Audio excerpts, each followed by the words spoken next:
বিশ্ব নবী রাহমাতুল লিল আলামিনের দুইজন গার্ড ছিলেন, একজনের নাম তালহা আর একজনের নাম আবু দুজানা। যেই মাত্র আপনার বেঈমানদের পক্ষ থেকে তীর আসতে আছে, ডান দিক থেকে তীরগুলো যখন আসে হযরত আবু দুজানা দৌড়ায় যায়। বাম দিক থেকে যখন তীরগুলো আসে তখন হযরত তালহা রাদিয়াল্লাহু তাআলা আনহু দৌড়ায় যায়।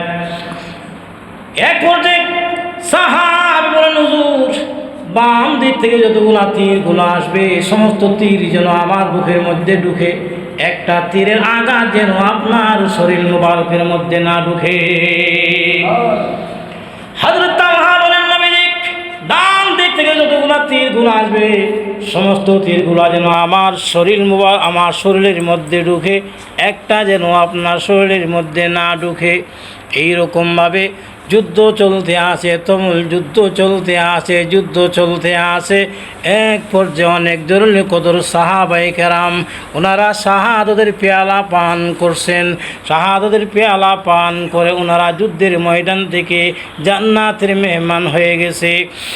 এক পর্যায়ে উহুদের যুদ্ধের ময়দানে কে যেন সংবাদ পৌঁছাইল, কতিলা মুহাম্মদ সাল্লাল্লাহু আলাইহি সাল্লাম শাহাদাতের পেয়ালা পান করেছে। এই আওয়াজ যখন শুরু হয়ে গেল সাহাবায়ে কেরাম পাগল হয়ে গেছে। সাহাবায়ে কেরাম পাগলের মতন হয়ে গেল। যেই যুদ্ধে আসছিলাম নবী যদি না থাকে তাহলে আমরা এই যুদ্ধের ময়দানে থেকে আর লাভ কি? অন্য সাহাবীরা বলেন, না না না না, যদিও নবী দুনিয়াতে নাই কিন্তু নবীর আদেশ আমরা যুদ্ধের ময়দান থেকে পালিয়ে যাইতে পারি না। আল্লাহু আকবার। এই আওয়াজ চলে গেল একজন ইমরাতে আনসারিয়া মহিলার কানে।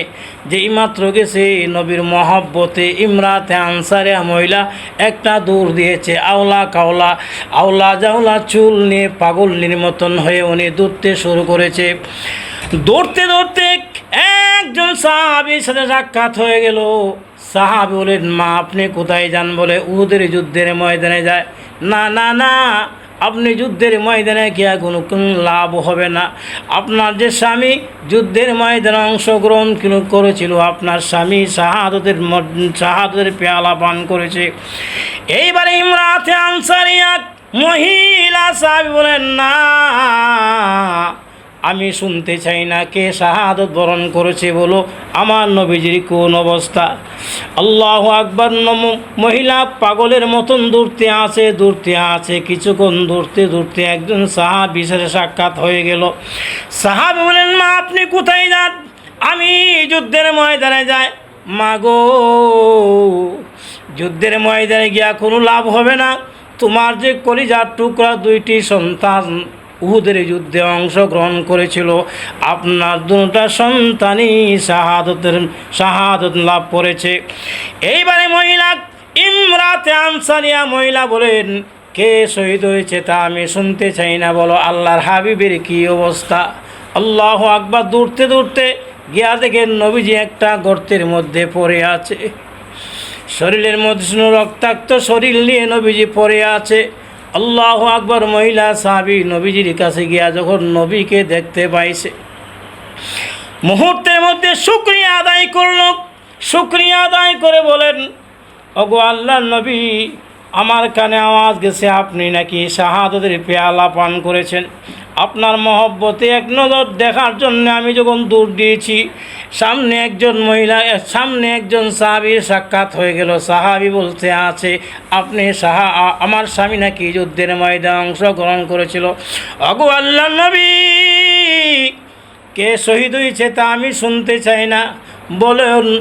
এক পর্যায়ে সামনে যখন দৌড় দিলাম, আরেকজন বলল, আমার কলিজার টুকরা দুইটা সন্তান যুদ্ধের ময়দানে অংশগ্রহণ করেছে।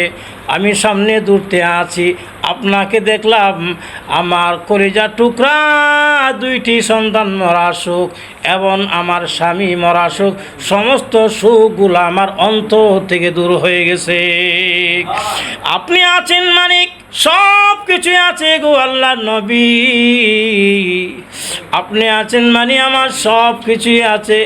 এই তালহা রাদিয়াল্লাহু তাআলা আনহু যুদ্ধের ময়দানে এক পর্যায়ে দেখা যায় আয় আল্লাহ, নবীজি একটা পাথরের উপরেও আরোহণ করলো। ওই দিক থেকে আওয়াজ আসছে, নবী দুনিয়াতে নাই, আমরা কার জন্য যুদ্ধ করব। হঠাৎ করে আল্লাহ নবী ডান হাত মোবারক যখন নিয়ে এরকমভাবে উত্তোলন করলেন, নবীজির হাত মোবারক দেখার পরে সাহাবায়ে কেরাম পাগলের মতন দৌড়তে শুরু করেছে। নবী দুনিয়াতে আছে অবশ্যই, দেখা যায় নবীর হাত মোবারক দেখা যায়। আয় আল্লাহ, সাহাবায়ে কেরাম যখন গেলেন, সাহাবায়ে কেরাম যাওয়ার পরে এক পর্যায়ে নবীজি বলতে আছেন, তোমাদের মধ্যে কে আছো আমাকে পাথর পর্যন্ত উঠা দিতে পারবে? হে আল্লাহ, হযরত তালহা রাদিয়াল্লাহু তাআলা আনহু দাঁড়িয়ে গেলেন।